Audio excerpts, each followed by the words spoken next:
Hello दोस्तों, कैसे हैं आप सब। आई होप आप सब बढ़िया होंगे और एक बार फिर से स्वागत है मेरे चैनल पे। और आप सोच रहे होंगे आज मैं कहाँ आ गई हूँ। हम सभी आज ऋषि के स्कूल आए हैं क्योंकि उसका एनुअल फंक्शन हो रहा है। और आप सोच रहे होंगे एनुअल फंक्शन में ऊंट, घोड़े और ये क्या फूल भी। तो एक्चुअली ये एक फेयर की तरह, एक मेले की तरह एनुअल फंक्शन हो रहा है। तो इसमें बस हम घूम फिर रहे हैं और अब वेट कर रहे हैं कि कब ऋषि की परफॉर्मेंस होगी और कब हम घर के लिए वापस निकलेंगे। तो खाना पीना हमारा हो गया है। अभी हमने एक जगह पकड़ ली है। अब यहाँ से सामने दिख रहा है स्टेज। जब भी परफॉर्मेंस होगी उठ के चले जाएंगे और यहाँ से सब कुछ दिख रहा है। स्टॉल्स लगे हैं खाने के, पीने के, शॉपिंग के। और एक स्टॉल या मतलब एक एग्जीबिशन टाइप है। इसमें देखिए हमारा जो प्रोजेक्ट मैंने और ऋषि ने साथ में बनाया था वो भी है। और भी सारे बच्चों के बहुत सारे प्रोजेक्ट हैं और उनको देख के मतलब ऐसा लग रहा है कितने क्रिएटिव हैं बच्चे भी और उनकी माँ भी। मतलब जिसने भी बनाया होगा उनके साथ तो बहुत मेहनत डालते हैं पेरेंट्स भी बच्चों को मतलब अच्छे अच्छे प्रोजेक्ट बना के स्कूल में प्रेजेंट करवाएं। और इस मेले में देखिए मेले की तरह जो झूले वगैरह भी होते हैं ना वो भी है। तो हम इन सब चीज़ों से दूर दूर ही थे, पर मैंने सोचा कि चलो यार आए हैं तो बच्चों को एक राइड तो देना बनता है। तो अभी ऋषि की परफॉर्मेंस हो नहीं रही थी तो हम आ गए रिधि को एक राइड देने के लिए। और अब आ गया है टाइम ऋषि की परफॉर्मेंस का। और ये देखिए शुरू हो गया परफॉर्मेंस और मैंने इसको म्यूट कर दिया है। मे बी कॉपीराइट का इशू हो जाए। ये परफॉर्मेंस एक कोरियन गाने पे है और जो गाना हमें कुछ समझ नहीं आ रहा था, पर हाँ बच्चों को डांस करते हुए स्टेज पे देखते हैं तो अच्छा लगता है। तो हमारा प्लान था कि जैसे ही ऋषि की परफॉर्मेंस होगी और हम बस चल पड़ेंगे घर के लिए, पर ऋषि का मन था कि वो भी राइड करे। तो अपनी फ्रेंड के साथ इस राइड पे आई हुई है और बस फिर इसके बाद फेयर ख़त्म और हम घर की तरफ निकल गए। और घर आके जो तसल्ली मिलती है वो कहीं नहीं मिलती है। तो कुछ दिन पहले एक डिलीवरी आई थी तो इसमें देखिए कितना बड़ा बॉक्स आया हुआ है और थोड़ा सा टूटा फूटा है, पर मुझे लगा कि इसका कुछ बनाया जा सकता है और वो भी ऋषि के लिए। क्योंकि ऋषि क्या करती है ना, कई बार ऐसे ऐसे बॉक्स ले लेती है उसमें जैसे डॉल हाउस वगैरह बना देती है। तो मैंने सोचा आज मैं इससे एक डॉल हाउस बनाऊंगी और थोड़ा सा इसमें इन्वेस्ट करना पड़ेगा। कुछ अच्छी अच्छी चीज़ें यूज़ करके इसको अच्छा सा लुक दूंगी।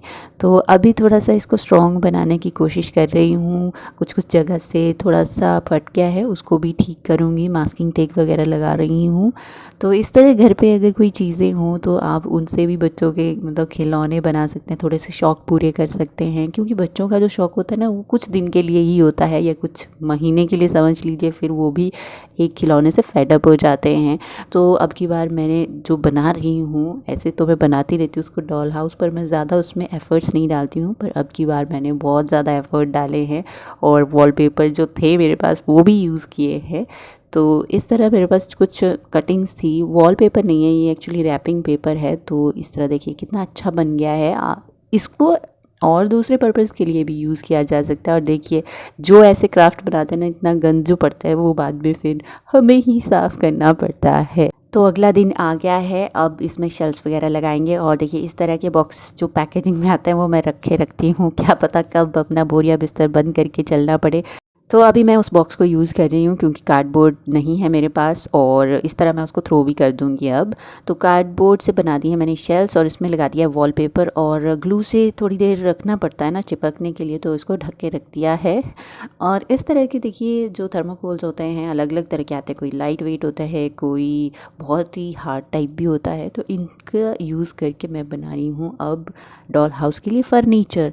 तो ये ऐसे हल्के फुल्के हैं, ज़्यादा उस पर बर्डन नहीं डालेंगे, इसलिए मैंने ये थर्मोकोल लिया है। तो आप इस तरह का फ़र्नीचर कार्डबोर्ड से भी बना सकते हैं और ऑनलाइन अगर कोई भी मेहनत नहीं करना चाहते तो वहाँ से ख़रीद सकते हैं। तो एक्चुअली क्या है, मैंने देखे प्राइजेज़ ठीक हैं, मतलब मुझे तो लगा कि यार क्या खर्च करने पैसे, घर पे ही बना लेते हैं। और आपको पता ही है वैसे मुझे शौक़ है, बहाना चाहिए कुछ ना कुछ बनाने का। और ऋषि भी बहुत खुश होती है, प्रोसेस से कुछ देखती भी है, समझती भी है। करना तो वो भी चाहती है पर वो करती तो है, उसके साथ में कुछ तोड़ फोड़ भी कर देती है, तो इसलिए मैं उसे थोड़ा दूरी रखती हूँ। और ये काम तभी होता है जब बच्चे स्कूल चले जाते हैं, अदरवाइज़ उनके सामने तो नहीं किया जा सकता। रिद्धि तो मतलब बनाते बनाते ही तोड़ दे, तो तभी बनता है जब अकेली हूँ या फिर रूम बंद कर दिया। तो अब सारा फर्नीचर ऑलमोस्ट बन गया है, अब इसको थोड़ा सा सेटअप करेंगे। और जब घर जैसे होता है ना, हमारा बनाने लगते हैं तभी समझ आता है इसकी कमी है उसकी कमी है। तो जैसे जैसे कमी मेरे को फ़ील हो रही है, मैंने वैसे वैसे कुछ बना दिया है। ज़्यादा चीज़ें मैंने बनाई नहीं है, मेरे पास टाइम कम था और फाइनली देखिए बन गया है जो भी मेरे माइंड में आया। जैसे देखिए टीवी सेट है और सामने सोफ़ा वगैरह है, और ऋषि का भी कुछ चीज़ें थी, और रिद्धि के टॉयज़ भी हैं, वो भी मैंने रख दिए भरने के लिए, क्योंकि ये ज़्यादातर खाली ही है। क्योंकि मैं चाहती हूँ ऋषि जब खेले तो उसके पास भी स्पेस हो इसमें अपनी डॉल को इधर उधर घुमाने का। और बोल रही थी ऋषि कि मम्मा जब बर्थडे होगा तो वो पार्टी कहाँ करेंगे, उसकी तो जगह ही नहीं बनाई। मैंने कहा हाँ, एक्चुअल लाइफ में ऐसा नहीं होता है, पार्टी के लिए एक स्पेशल जगह किसके पास होती है। पर फाइनली देखिए बन के आ गया है, और अच्छा है, वेस्ट से ही ज़्यादातर बना हुआ है, और ज़्यादा पैसे भी नहीं खर्च करने पड़े, और बच्चे भी खुश हो जाते हैं अगर आप थोड़ा सा उनको दे देते हैं कुछ बना के। और वो ज़्यादा एक्सपेक्ट नहीं करते आपसे कि आप उनको बहुत ही ज़्यादा हाई फाई चीज़ दें, बट दें। तो उसका सपना था एक डॉल हाउस लेने का, तो मैंने बना दिया है। और ये उसके पास 2 डॉल्स हैं ऐसी, तो एक सो जाएगी यहाँ और नीचे बैठी है एक टीवी देखने। तो इस तरह पूरा होता है आज का DIY क्राफ्ट, एक डॉल हाउस। और आई होप कि आपको इससे आइडिया मिला होगा, जब भी आपके पास कुछ ऐसी ऐसी चीज़ें आती हैं जिससे आप यूटिलाइज़ करके कुछ बच्चों के लिए बना सकते हैं या अपने लिए घर के लिए बना सकते हैं, ज़रूर कीजिए, अपने पैसे बचाइए। तो ठीक है फिर दोस्तों, अगले व्लॉग में मिलते हैं, तब तक के लिए अपना बहुत सारा ख्याल रखिए और खुश रहिए। Bye bye and take care.